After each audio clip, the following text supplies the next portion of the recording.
তো আজকে আমরা প্রতিরোধ এবং বিদ্রোহ চ্যাপ্টারটা ক্লাস 10-এর পশ্চিমবঙ্গ রাজ্যের সিলেবাস, যেটা West Bengal board of secondary education, সেখানে আমরা রংপুর বিদ্রোহ পড়ব। সাদা বোর্ডে ক্লাস।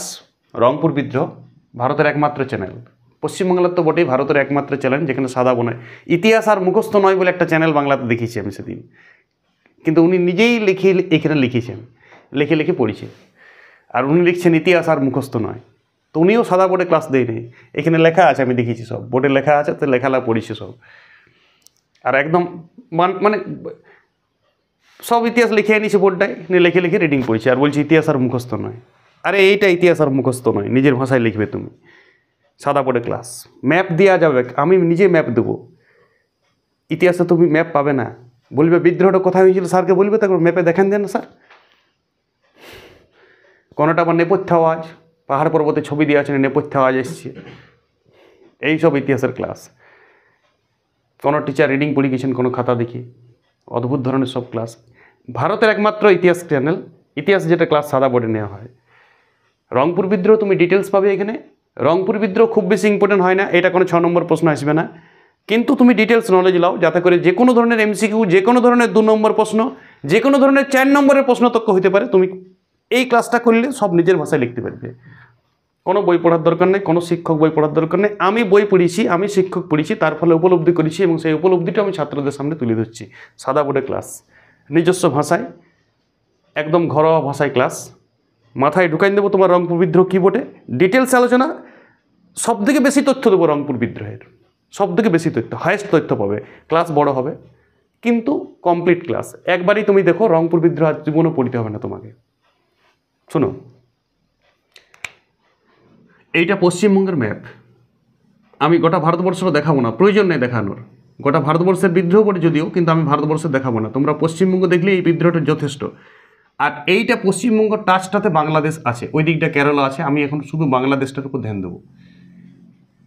এইটা আমার বাংলাদেশ, তখন কিন্তু বাংলাদেশ ভাগ হয় নাই। আমি এবার ভারতের ম্যাপটা তোমাকে বুঝাই দিচ্ছি যে কোন পোর্শনটা বলছে। এই তখন ভারতের ম্যাপ, তখন বাংলাদেশ বাংলা অমনি ভাগ হয় নাই। এই এলাকাটা জুড়ে, এই এলাকাটা মানে কুচবিহার, দিনাজপুর, রংপুর জেলাটা এখন বাংলাদেশের মধ্যে পড়ে গেছে স্বাধীন, মানে বাংলাদেশ ভাগ হওয়ার পর। আর দিনাজপুরও পড়েছে বাংলাদেশের মধ্যে। আমাদের যেটা উত্তর দিনাজপুর, দক্ষিণ দিনাজপুর, সেটাও দিনাজপুরের মধ্যেই ধরা হচ্ছে। পশ্চিমবঙ্গ কিছু দিনাজপুরের ভাগ পেয়ে গেছে, আর কিছু দিনাজপুরটা বাংলাদেশ চলে গেছে। আগে ভৌগোলিক অবস্থানটা বুঝো। এই এলাকাটাতে তোমার বুঝতে পারছো ব্যাপারটা, ভারতবর্ষের এই এলাকাটাতে আমাদের যেটা উত্তর দিনাজপুর, দক্ষিণ দিনাজপুর জেলা গো পশ্চিমবঙ্গের, সেইটা বাংলাদেশেরও দিনাজপুর বলে একটা জেলা আছে এখনও। ভাগ হওয়ার পরেও ওদেরও জেলাটার নাম দিনাজপুরই আছে। আর রংপুর বলে একটা জেলা আছে, এ দিনাজপুরেও কিছুটা দেখা যায়। এই এলাকাটাতে হয়েছিল প্রথম এই বিদ্রোহটা 1783 সালে। এর আগে আমি তো প্রত্যেকটা বিদ্রোহের একটা কমন ক্লাস দিয়েছি তোমাকে, ভিডিও দুর্দান্ত চলছে, সবাই খুব নাম করেছে ভিডিওটা। একটাই ক্লাসে সব বিদ্রোহ তুলে দিয়েছি, তুমি ওই ক্লাসটা দেখলে প্রায় সব বিদ্রোহের কোয়েশ্চেন অ্যাটেম্প করতে পারবে। 4 নম্বর তো পাবেই ওইখান থেকে, মানে ওই ক্লাসটাতে আমি 12টা উপজাতি বিদ্রোহী পড়েছি এবং একটা কোড দিয়েছি। সন্ন্যাসীরা চোয়ারভি, পাগলা বড়া, কই ফর্জি, সানি পামা, একদম সব বিদ্রোহ সাল অনুযায়ী এবং কোথায় প্লেস, নেতাকে সব বলা আছে ভিডিওটাতে। আজকে তো আমি সেপারেট ক্লাস দিচ্ছি, এটা রংপুর বিদ্রোহের ক্লাস আমার, শুধু রংপুর বিদ্রোহ ডোনেট। 1783 সালের বিদ্রোহ, ছোট একটা বিদ্রোহ, এই স্থানটা জুড়ে হয়েছিল, ছোট নেতা, কোথায় কোথায় হয়েছিল আমি একটু লিখব বোর্ডে, তোমরাও অবশ্যই লিখবে অবস্থান। এটা প্রশ্নটা আমি লিখি, আমি আমার মতন করে সাজিয়েছি। বিদ্রোহ ডিটেলস পাবে, কারণ পাবে, ফলাফল পাবে, বিদ্রোহ কিভাবে হয়েছিল, বিদ্রোহের প্রকৃতি মানে ঘটনাটা, যেটা আমি বলি বিদ্রোহের বিস্তার, ওই পয়েন্টটা ডিটেলসে, বিদ্রোহটা কীভাবে হয়েছিল, কারণ ফলাফল তো আলাদা, বিদ্রোহের ঘটনাটা কী, সিনেমাটা কী, সেটাও দেবো। সন্ন্যাসী ফকির বিদ্রোহ তো আমি দিয়েছি, আর তারপরে এখানে আমি বিদ্রোহের প্রকৃতি দিয়ে শেষ করে দেবো, যে নতুন প্যাটার্নের কোয়েশ্চেন, যে বিদ্রোহটার প্রকৃতি কী, বিদ্রোহটার বিশেষ বৈশিষ্ট্য কী। এখন এই প্যাটার্নটা খুব ইম্পর্টেন্ট, যে প্রকৃতি এবং বৈশিষ্ট্য, সেইটা দিয়ে আমি ক্লাসটা শেষ করব। সবাই দেখো, চুপচাপ খাতা বাই করো, ছোট ছোট নোট বা তথ্য নাও, আমার ভাষাটা নেবে না, তুমি তোমার ভাষায় সাজাবে, কিন্তু পয়েন্টটা নোট করো আর তথ্যগুলো নোট করো, বাস। তারপর তুমি নিজে পারবে সব। আরে তোমাকে নিজেই লিখতে শেখাই দিচ্ছি আমি নিজেও লিখছি সাদা বোর্ডে। টিচার যদি সাদা বোর্ডে লেখে তো তুমিও তো সাদা খাতায় সব কিছু লিখতে পারবে, আর টিচার যদি দেখে দেখে লেখে তখন তোমার ওপরটা দেখি টিচারেই দেখে দেখে করছে। ইতিহাস আর মুখস্থ নয়, টিচার নিজে পড়িয়েছে রিডিং, দুর্দান্ত চলছে, পশ্চিমবাংলার সেরা ইতিহাস ক্লাস, ঠিক আছে। আর ইতিহাস আর মুখস্থ নয়, স্যার তিনি দেখে দেখে লিখছেন, সাদা বোর্ডে যেতে পারেন নাই এখনও তথ্য, শুধু ইতিহাস পড়ান। আমি তো সব সাবজেক্ট পড়াই, আমি জীবনবিজ্ঞান সাদা বোর্ডে পড়াই, আমি ভৌতবিজ্ঞান সাদা বোর্ডে পড়াই, আমি ভূগোল সাদা বোর্ডে পড়াই, অঙ্ক তো আমার চাষের সাবজেক্ট, বাংলা আমি পড়াই বাংলা ব্যাকরণ সাদা বোর্ডে। আর উনি শুধু ইতিহাসেই পড়ান, ওনারা শুধু ইতিহাসে পড়ান, তাও এখনও পর্যন্ত সাদা বোর্ডে যায় নাই। ধন্য শিক্ষা ব্যবস্থা, ধন্য তোমাদের চর্চা। তাহলে এইখানে অবস্থান হয়েছে জেলাটা দিনাজপুর ও রংপুর।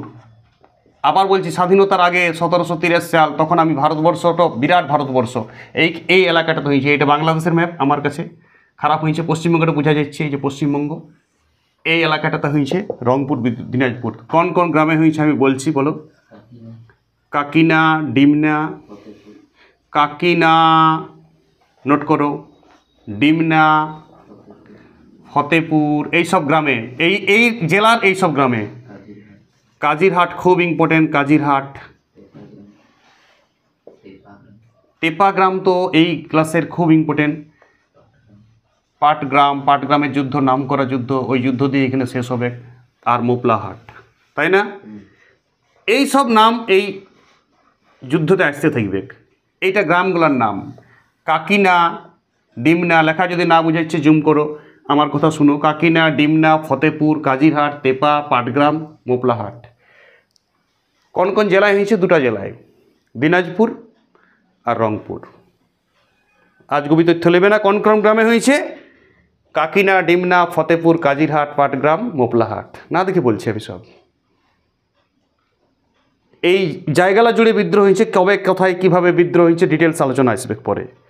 অবস্থান শেষ, বিদ্রোহের অবস্থান। রংপুর বিদ্রোহ কোথায় হয়েছিল ম্যাপে দেখান দিচ্ছি আমি, তুমি আর আইডিয়া এসছে ভারতবর্ষের ম্যাপে। এমনি ভাবো না যে অস্ট্রেলিয়ায় হয়েছে বা আমেরিকায় হয়েছে। এই তোমার বাড়ির সামনে দিনাজপুর জেলা, একটু ট্রেনে গেলে পাবে। সেই এলাকাটায় এখন বাংলাদেশে কিছুটা ঝুঁকি বুঝে রংপুর বলে জেলা আছে, সেই এলাকাটা বুঝতে পারছো? জেলাটা ঠিক দার্জিলিং কোচবিহারের নিচটাতে। আগে চোখে দৃশ্যপট ভাবো যে কোন জায়গায় বিদ্রোহটা হয়েছে, কল্পনা শক্তি বাড়াও। নলেজ তো তোমার দিব আমি সব। এটা আমি মুছে দেবো এখনই, সবাই নোট ডাউন করছো তো বিদ্রোহটা কোথায় হয়েছে? ঠিক আছে, তো গামছাটা নিচটা আমি মুছবো। এই বিদ্রোহটা এখানে হয়েছে, পরে মারপিট যদি হয় তখন আমি রেখে দিলাম একটু। এইবারে এইখানে মানে হিরো নায়ক, এই বিদ্রোহের নায়ক যদি দেখা হয়, আমি নায়ক হিসাবে দেখবো কাকে কাকে, নায়ক আর খলনায়ক। এটা কিন্তু সাইডে লিখে রাখবে মজা করার জন্য। এটা তোমার আলোচনার মধ্যে, তোমার পরীক্ষায় পড়লে লিখবে না, এটা তোমার আলোচনার জন্য। নায়ক নুরুল উদ্দিন, মানে সিনেমাটা শুরু হয়েছে তো, আমি আগেই সেই পোস্টার দিচ্ছি। এটা শাহরুখ খান যেমন থাকে, ভিলেন এই সিনেমা চলবে, লেখা থাকে নুরুল উদ্দিন। দয়ারাম শীল, এই দুজন হচ্ছে ম্যান। দিরজি নারায়ণ, বোঝা যাচ্ছে লেখা? ক্যামেরাম্যান। 3 নম্বর বলো। ইজরায়েল খাঁ, কেনা সরকার, বাস। ইজরায়েল খাঁ, কেনা সরকার প্রমুখ, বাস। কেউ জোকার, কেউ ভিলেন, কেউ নায়ক, নায়িকা কোনো নাই, টেনশন নাই কোনো, সিনেমা ইন্ডো টাইপের হবে। হ্যাঁ, ইন্টারেস্ট অল্প কম। তো নায়ক আছে এইগুলা, কী কী বললাম? নুরুল উদ্দিন, দয়ারাম শীল, দিরজি নারায়ণ, ইজরায়েল খাঁ, কেনা সরকার। নুরুল উদ্দিন সানি দেওয়াল এখানে, ঠিক আছে? পাবে তুমি, মজা করে পড়াবো আমি, পড়া মনেই হবে না তোমার। এগেনিস্ট কে ছিল? খলনায়ক, গুন্ডা, ভিলেন। হ্যাঁ, এইটা আমজাদ খান, গব্বর সিং। দেখো গুডল্যান্ড, প্রথমেই দেবী সিংহ, এখানে গুডল্যান্ড বলা যাবে না। ম্যান ভিলেন তো দেবী সিংহ এই যুদ্ধে। তারপর ওয়ার হরেরাম, দেবী সিংহের অ্যাসিস্ট্যান্ট। শকুনি, যেমন দুর্যোধন আর শকুনি মামা, ঠিক তেমনি দেবী সিংহ আর হরেরাম। গুডল্যান্ড, কালেক্টর গুডল্যান্ড, কালেক্টর পদ ছিল তো গুডল্যান্ড। আর গুডল্যান্ডেরই সেনাপতি, মানে যুদ্ধ করার লোক, খিলাড়ি কো খিলাড়ি, কী নাম? ম্যাকডোনাল্ড। বোলার থাকে অস্ট্রেলিয়ার ম্যাকডোনাল্ড, দেখবে ডোনাল্ড বোলার আছে, হ্যাঁ, ম্যাকডোনাল্ড। আর একটা ভালো লোক, মানে মাঝামাঝি লোক, কী নাম? পিটারসেন। ইয়ার পরে দেখা হবে, তোমাকে চাই, বাস। পিটারসনকে চাই লাস্টে, না যুদ্ধ থাকবে নাই। লেখা বুঝাচ্ছি, আবার বলছি, নায়ক এখানে পাবে নুরুল উদ্দিন, দয়ারাম শীল, দিরজি নারায়ণ, ইসরায়েল খাঁ, কেনা সরকার প্রমুখ। শুনো, প্রথম দুটার নাম খুব ইম্পর্টেন্ট, তুমি যদি ভুলেও যাও নুরুল উদ্দিন আর দয়ারাম শীল জানতেই হবে। এই বিদ্রোহের এই দুজন মূল নেতা। এমনও পড়তে পারে রংপুর বিদ্রোহের দুজন নেতার নাম, এমনিও কোশ্চেন আছে মাধ্যমিকে। রংপুর বিদ্রোহের মেন ভিলেনকে দেবী সিংহ, হরেরাম, ইংরেজ কালেক্টর গুডল্যান্ড, সেনাপতি ম্যাকডোনাল্ড আর পিটারসেন। আর শুনো, সেই সময় 83 সালে বাংলার গভর্নর জেনারেল কে ছিল? সে তো মেন ভিলেন, তো ওই তো ওয়ারেন হেস্টিং। আমি ইতিহাসে দেখবে 1773 থেকে 1784 পর্যন্ত বাংলার ভূমি সংস্কার আন্দোলন দিয়েছি, ওয়ারেন হেস্টিংয়ের আর কর্নওয়ালিসের পুরো ভূমিকা দিয়েছি 1 সালা 10 সালা ইতিহাসে। এইটা মাধ্যমিকের স্টুডেন্টদের 1700 সাল থেকে 1757 সাল থেকে 18 সালের ইতিহাস যদি কেউ মাধ্যমিকের স্টুডেন্টরা না জানে, এটা ওদের সিলেবাসে নাই, কিন্তু এটা যদি না জানে তাহলে ইতিহাসের ওদের কোনো দখল আসবে না। চারটা গভর্নর জেনারেলের কাজ পরপর মনে রাখতে হবে। Warren Hastings, Cornwallis, Sir Johnson, Lord Wellesley, পরপর 73 সাল থেকে 84-85 তক্ক ছিল ওয়ারেন হেস্টিং, তারপর থেকে কর্নওয়ালিস 93 তক্ক, 93 সালের পর থেকে 98 তক্ক স্যার জনসন, আর 98, 99, পুরাপুরি 2000 ওই সময়টা ছিল লর্ড ওয়েলেসলি। এই চারজনেই মূল ভূমি সংস্কার, পুলিশ সংস্কার, জমি সংস্কার সব করেছে। যাবতীয় উপজাতি বিদ্রোহ সব এই নামগুলো আসবে বারবার। ইংরেজ দেশটা কে চালিয়েছে? দেশটা তো ওরাই চালিয়েছে। মুঘল সম্রাট তো নমস্কার, মুঘল সম্রাট তরঙ্গজেব 1707 মৃত্যু, তারপর তো সব নমস্কার পাঠিয়েছিল। দ্বিতীয় বাহাদুর শাহ বলো আর শাহ আলম বলো আর এই বলো, আর সব গোলাপ ফুল নিয়ে ঘুরে বলতে হবে। রাজ্যটাকে কেউ চালাতে লিখতে হবে, দেশটাকে কেউ চালাতে লিখতে হবে। তো ওই পরিস্থিতিতে একটু প্রেক্ষাপট বলি। ওই পরিস্থিতিতে যেটা আমাদের বাংলা এই এলাকাটাও স্থানীয় কোনো নবাব বা জমিদার চালাইতে। 1765 সালে দেখো, আমি বলেছি প্রত্যেকটা বিদ্রোহের একটাই কারণ, সব বিদ্রোহের একটাই কারণ, ইস্ট ইন্ডিয়া কোম্পানির দেওয়ানি লাভ। যখনই ইস্ট ইন্ডিয়া কোম্পানি কলকাতাতে দেওয়ানি পেয়ে গেল মুঘল সম্রাট থেকে, যে তুমি বাংলাটা পুরাপুরি তুমি তোমার মতন করে করলাও, তোমার মতন করে জমি জরিপ করো, তোমার মতন করে জমিটাকে খাজনা আদায় করো, তোমার মতন করে জমিটা যাকে পাবে দাও, সেই জমিদারকে দাও। তখন তো ওরা সব নতুন সিস্টেম বার করতে, আর নতুন সিস্টেমটাই সাধারণ মানুষ, কৃষক, উপজাতিরা সহ্য করতে লেগেছে। তারাই বিভিন্ন জায়গায় বিভিন্ন সময় বিভিন্ন নামে বিদ্রোহ হয়েছে। কখনো ওইটাই সন্ন্যাসী ফকির বিদ্রোহ, কোথাও ওইটাও রংপুর, কোথায় ওইটাই চুয়াড়, কোথাও ওইটাই নীল বিদ্রোহ, কোথাও ওইটাই সাঁওতাল বিদ্রোহ, কখনো আবার ওইটাই কোল বিদ্রোহ। আরে বিদ্রোহের মূল কারণ তো ইস্ট ইন্ডিয়া কোম্পানির দেওয়ানি লাভ এবং কর জমি ট্যাক্সের পরিবর্তন। বাস, নিষ্কর জমিকে বাজেয়াপ্ত, জমি জরিপ করতে গেছিল, কোনো সময় খনিজ সম্পদ আহরণ করতে গেছিল। আমি বলেছি মূল বিদ্রোহের একটাই কারণ, রংপুর বিদ্রোহ তার বাইরে লয়। রংপুর বিদ্রোহ এরকম একটি ঘটনা, তার মধ্যে কিছু স্পেশাল ঘটনা তো সব বিদ্রোহী থাকে, সেটাই আমরা এখানে পড়ব। রংপুর বিদ্রোহের প্রেক্ষাপট শুনো। এই যে জায়গাটা রংপুর এবং দিনাজপুর, স্থানীয় জমিদার নবাবরা দীর্ঘদিন ধরে চালাইতো। মুঘল সম্রাটও আর কোনো বলতো নাই, শেষ দিকের মুঘল সম্রাটের তেজ কমে গেছিল। তারা কর দেয় না দেয়, তখন জমিদারও চাষিদের প্রেসার দিত নাই, কর দেয় না দেয়, যেমন পাচ্ছিস কর, যতটা পারবি দিবি, না দিবি না দিবি। ওদেরও ভালো করে সংসার চলতে, আনন্দ করে চাষবাস করতে, আর তো অর্থনৈতিক কোনো ছিল নাই, ব্যবসা বাণিজ্য মানুষ তত ভালো ছিল না, চাষবাসটাই জীবিকা সেই যুগে, পশুপালন, চাষবাস এইসব করে কষ্ট মষ্ট করে সব মানুষ থাকতে এখানে শান্তি শৃঙ্খলা বজায় ছিল। 1765 সালে যখনই ইস্ট ইন্ডিয়া কোম্পানির দেওয়ানি লাভ হলো, তখনই কর ব্যবস্থা এবং জমি ব্যবস্থা, যদি পোড়ো জমি কোনো ছিল জমিদারকে চাপ দিতে যেই ইস্ট ইন্ডিয়া কোম্পানি দিল, জমিদারও কাদের উপর ট্যাক্স দেবে? জমিদারকে রক্ত বিকে ট্যাক্সটা দিবে ইস্ট ইন্ডিয়া কোম্পানিকে? চাষিদের উপর বাড়াইলো, প্রজাদের উপর বাড়াইলো, তাঁতির উপর বাড়াইলো, কামারের উপর, কুমোরের উপর, যারা জীবিকা অর্জন করতো, বিভিন্ন ধরনের কারিগর বিদ্যা করতো, পশুপালন করতো, তাদের উপরই ট্যাক্স লাগাইলো।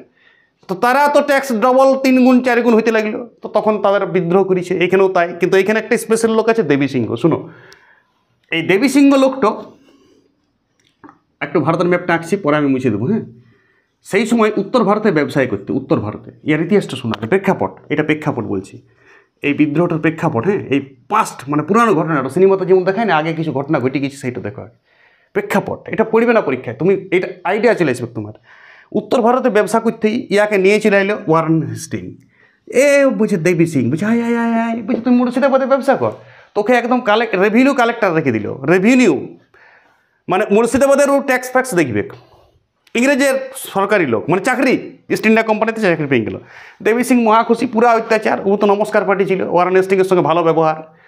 মুর্শিদাবাদে পুরা নমস্কার করতে লাগলো। মুর্শিদাবাদের নবাব তখন বুঝলো যে এখানে ভালো কাজ করছে না, ইয়াকে তখন হটাই দিল এখান থেকে। কিন্তু বললাম তো ওয়ারেন হেস্টিংয়ের সঙ্গে আর ভালো কন্ডিশন, 16 লক্ষ টাকার বিনিময়ে ওয়ারেন হেস্টিং ইয়াকে পাঠাই দিল রংপুরে। জমিদারের বলছে তুই জমিদারের ইজারাদার থাক, মানে জমিদারের সঙ্গে একটা ইজারাদার থাকতো ইস্ট ইন্ডিয়া কোম্পানির।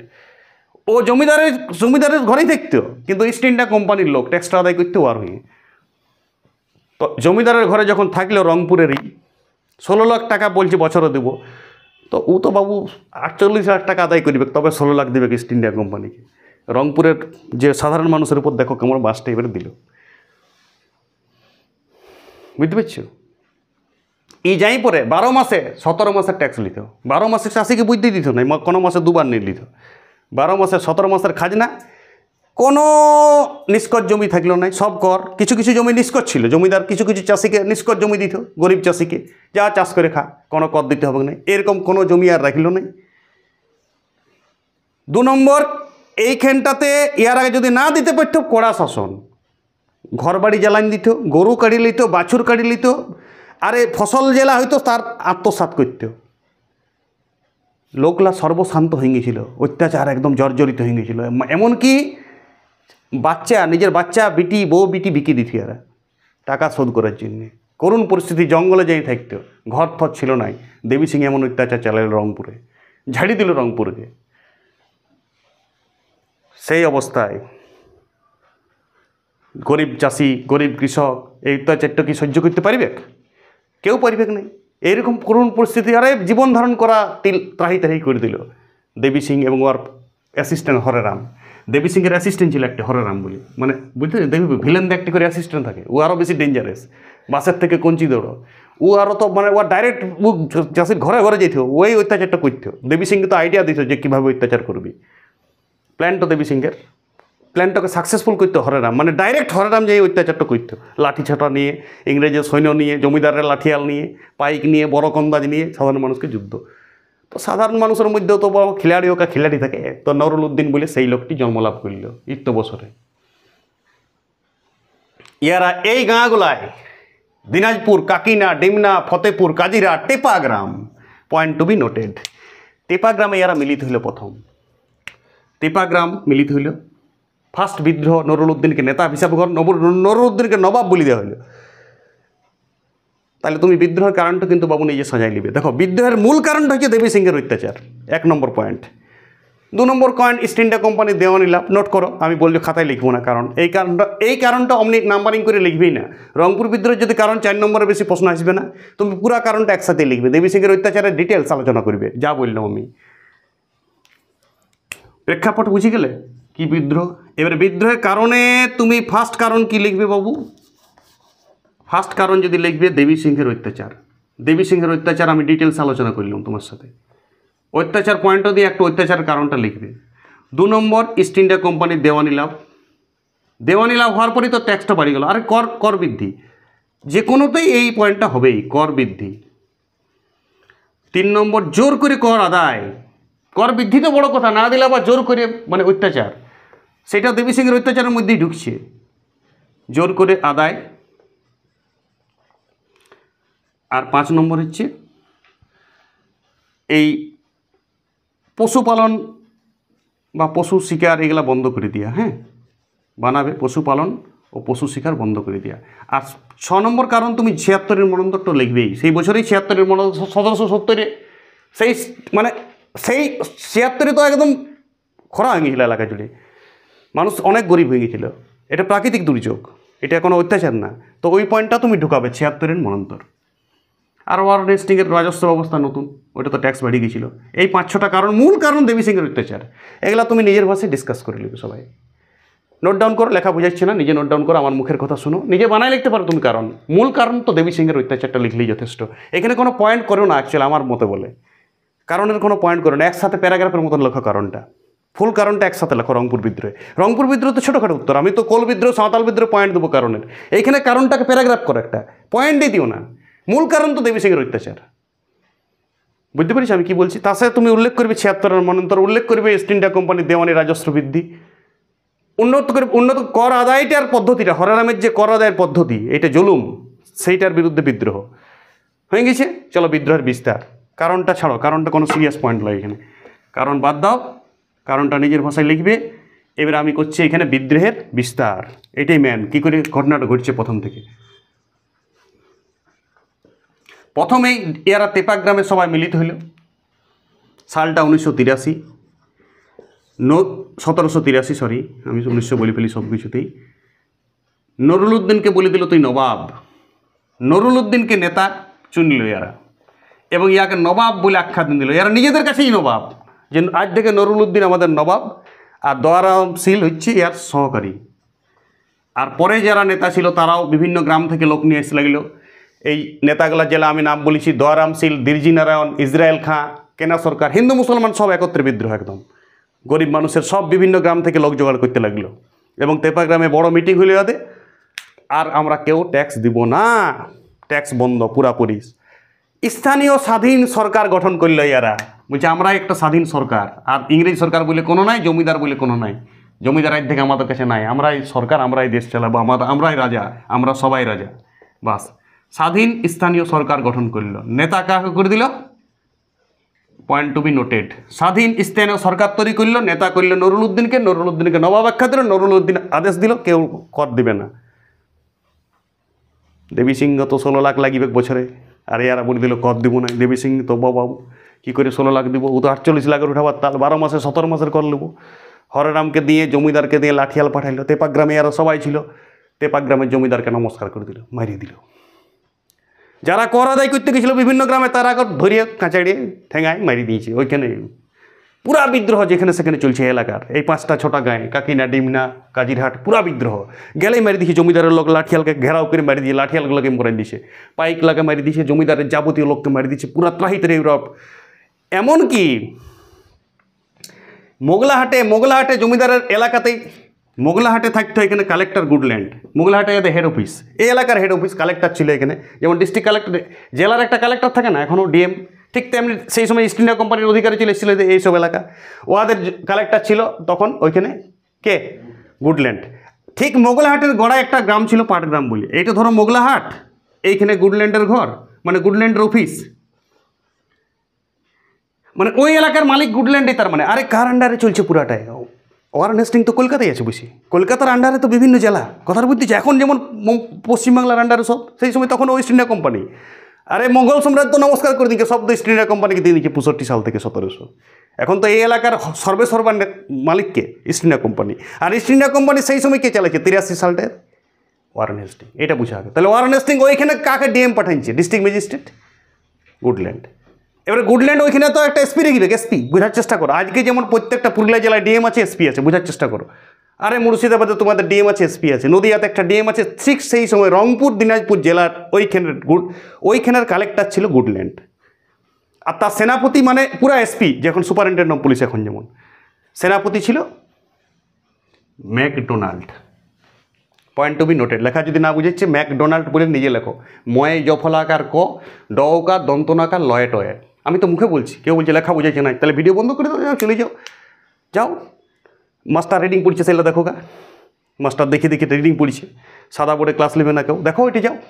আর তোমার মানে বইটা তো কোনো তথ্যই নেই, ইতিহাস শিক্ষক দিয়ে আছে, যেটা তোমার ইতিহাস শিক্ষক আর বই সব বিভিন্ন জায়গা থেকে কালেকশন করে আমি এটা তৈরি করেছি এবং একদম গল্প করছি তোমার সাথে ডিসকাস করছি ঘরোয়া ভাষায়। আমি কোনো পড়া মনেই করছি না, এটা আমি পড়া ভাবিই না। ইতিহাসটা একটা ঘটনা আমি তোমাদের সামনে ডিসকাস করছি, যে ঘটনাটা আমার মনের মধ্যে আসে সেটাকে তুমি পড়া বলতে পারো, সেটা তোমার যদি প্রশ্ন উত্তর লিখতে হেল্প হয়, বা সেইটুকু করছেন। হাত লেখার উপর আমি জোর দিই না, ঠিক আছে? আমি তো মুখে বলছি, আমি মনে করি যে তুমি চাও এই লেখাটাই, আমার হাতে লেখা অত ভালো নয়, এই লেখাটাতেই তুমি রেডি করতে পারবে পুরো উত্তরটা, সলিড জ্ঞান পাবে। রংপুর বিদ্রোহে তুমি রিসার্চ করে দিবে এরপর এটা থেকে, এত বড় ডিটেলসে দিচ্ছি আমি। এটা কালেক্টর গুডল্যান্ড আর ম্যাকডোনাল্ড এইখানে থাকতো কোথায়? মোগলাহাট বলে এলাকাতে থাকতো।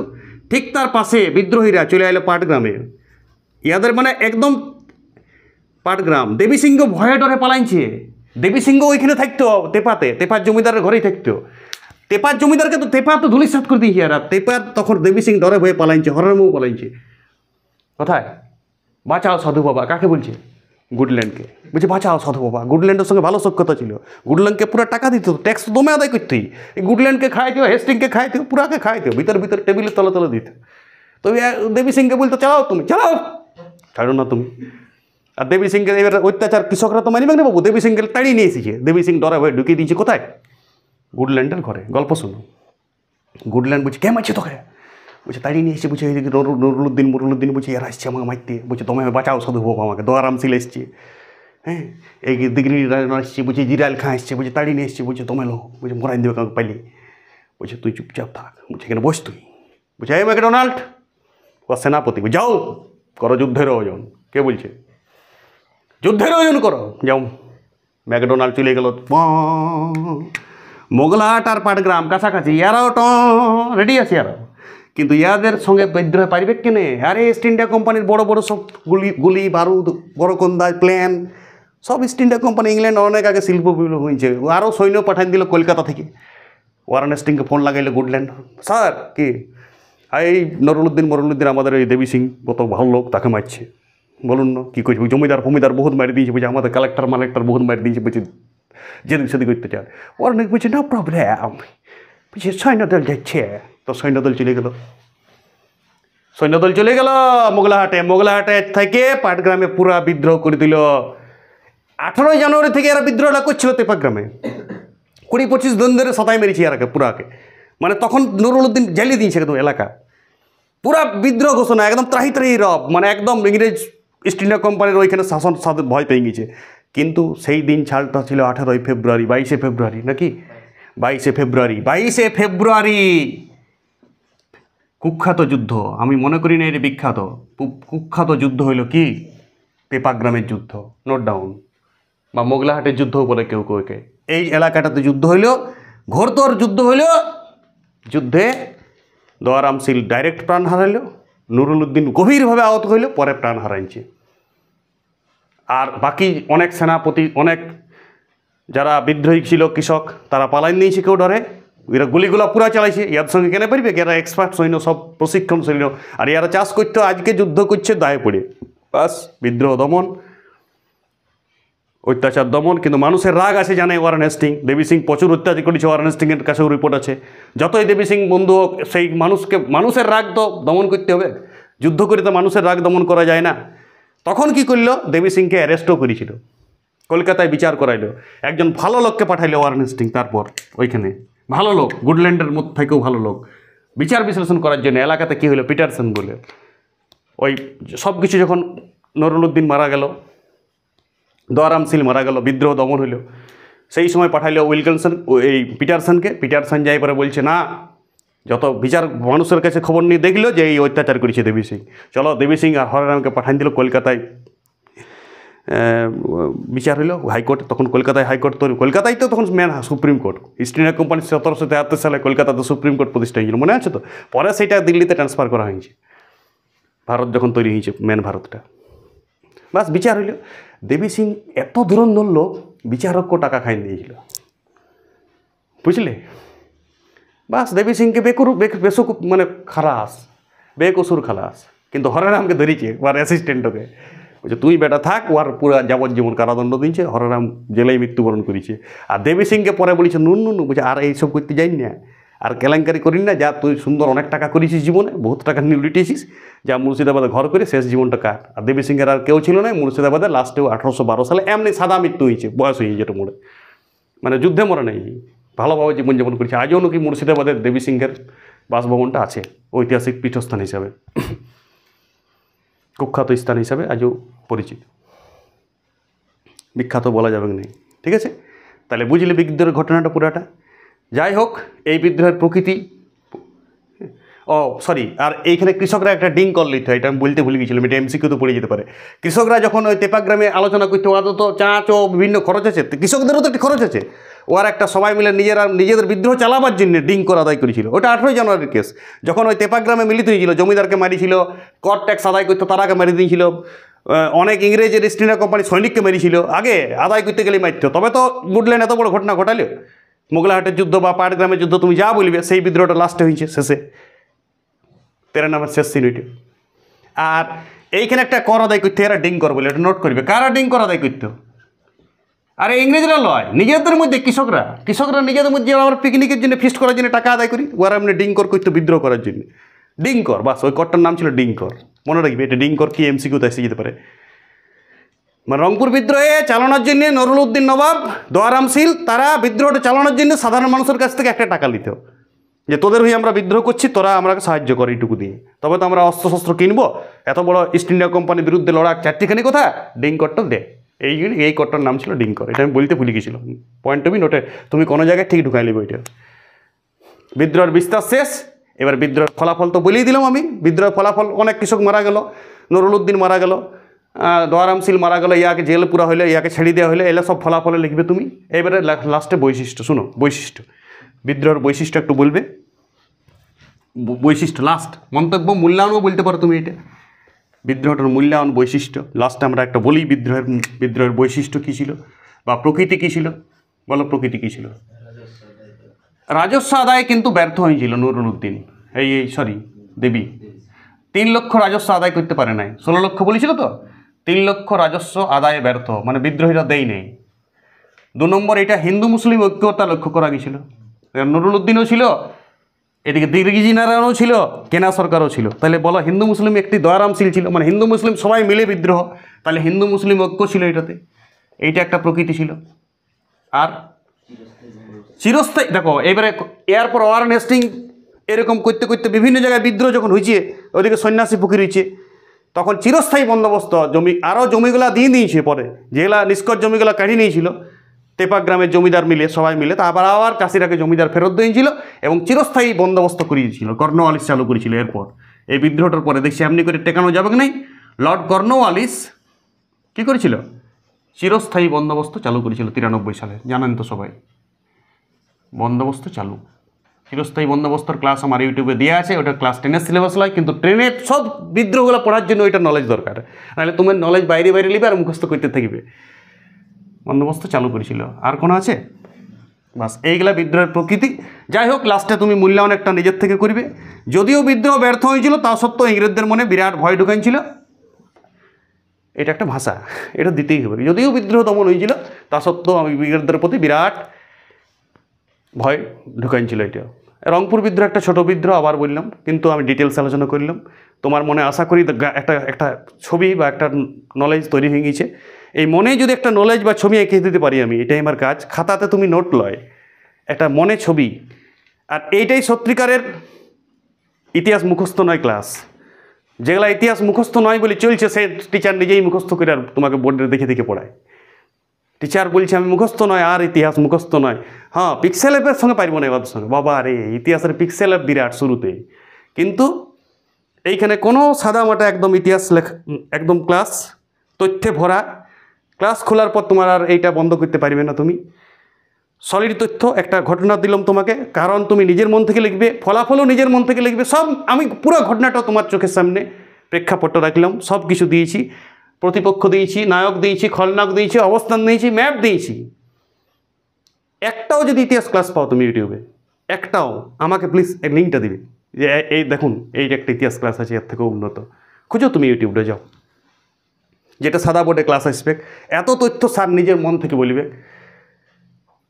বাস আমি আমি আমি আমি দেখতে চাই, যদি আসে তো আমার মনটা ভালো লাগবে, খারাপ না, আমারও মনটা ভালো লাগবে যে ছাত্রদের উপকারের জন্য কেউ এসব ভাবছে।